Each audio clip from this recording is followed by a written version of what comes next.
hair turned into spaghetti. Esther was 4 years old, and she loved 3 things more than anything else in the world. Her pink pajamas with little stars on them, the stuffed bunny she called Mr. Hop Hop, and noodles. Not just any noodles. Esther loved long, curly, slurpy noodles. She liked spaghetti with tomato sauce. She liked spaghetti with butter.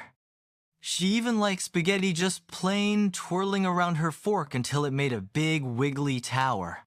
Esther, one day you'll turn into spaghetti yourself, her mom would say, laughing. Esther giggled every time. She thought that was the silliest idea in the world. How could a little girl turn into spaghetti? The strange morning. One sunny morning, Esther woke up and felt something tickly on her face. She tried to brush her hair away from her eyes, but instead of soft, curly brown hair, she felt something smooth and wiggly. She sat up quickly. Her pillow was covered in long yellow strings. They weren't silky like hair.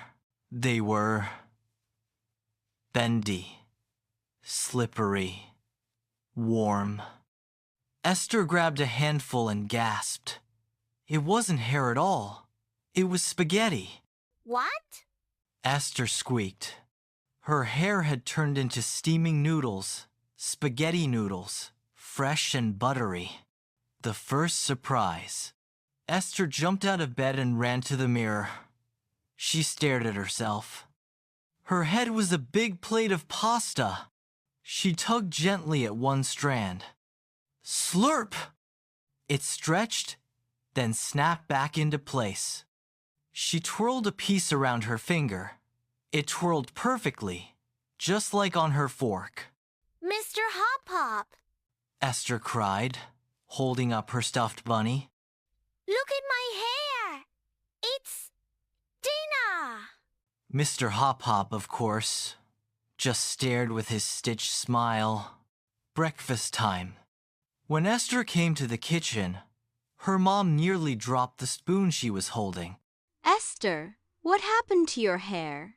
Mom gasped. I told you, Mommy, I'm spaghetti now. Esther said proudly. Mom walked closer, touching a strand carefully. It was warm. It even smelled buttery, with just a tiny sprinkle of salt. Well, I guess that means you don't need breakfast, Mom said slowly. Esther giggled. But what if I eat my hair by accident? Then you'll have a bald spot. Mom teased, kissing Esther on the forehead. Out into the world, Esther decided to go outside and show her friends. She skipped down the street, her spaghetti hair bouncing like noodles on a fork. First, she saw Mrs. Brown, the neighbor, watering her flowers. Good morning, Esther, oh my goodness. Mrs. Brown's eyes went wide. You've got pasta hair. Yup. Do you want some?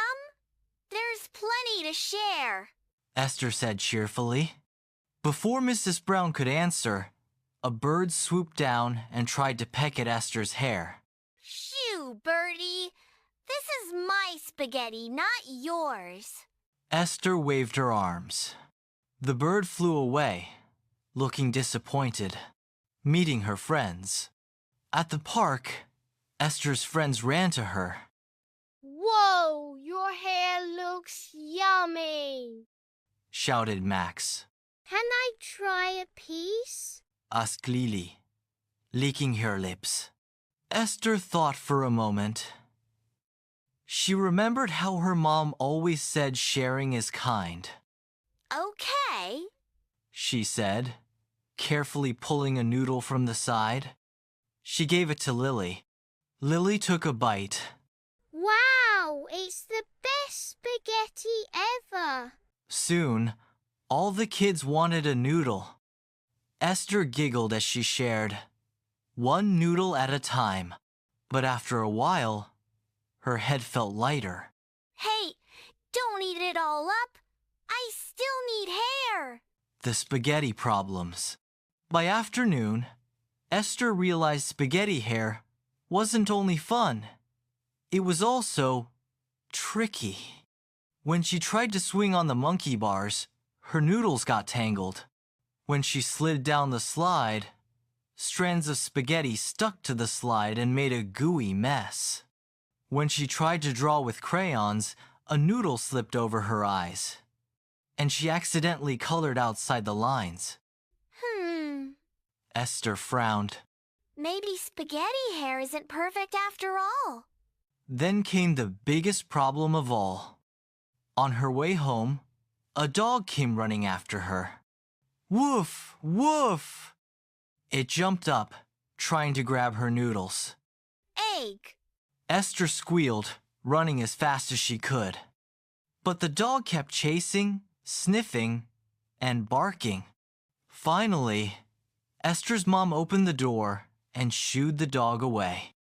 Esther flopped onto the couch, panting. Spaghetti hair is hard work, She admitted. Bedtime trouble.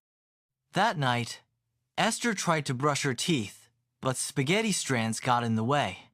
She tried to put on her pajamas, but noodles poked out of the collar. And when she finally lay down to sleep, her pillow got sticky with butter. Yuck. Esther whispered.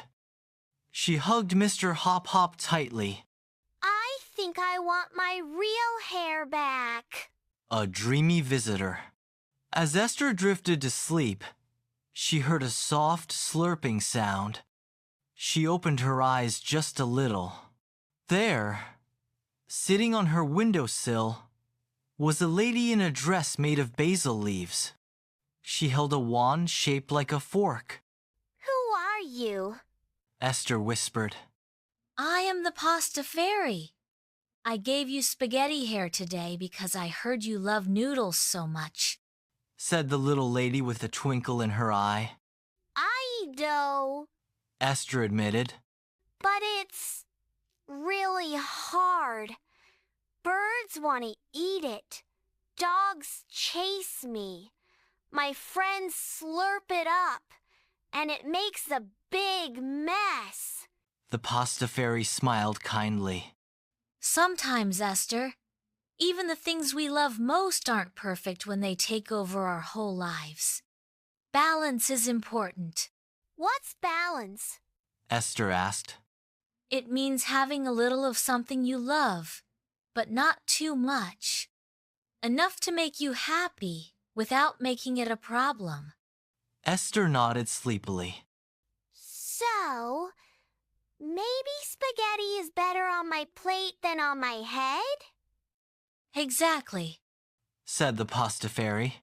She waved her fork wand, and a sprinkle of Parmesan sparkles floated through the air. Back to normal. The next morning, Esther opened her eyes and felt something soft tickle her cheek. She sat up and touched her head. Her curly brown hair was back. No spaghetti in sight. Her pillow was clean and fluffy again. Mommy, my hair is back. It's not pasta anymore. Esther shouted happily. Mom came rushing in and hugged her tight. See, I told you it was just a silly idea. Esther grinned. But Mommy, it was real. I met the pasta fairy. Mom just chuckled and kissed her forehead.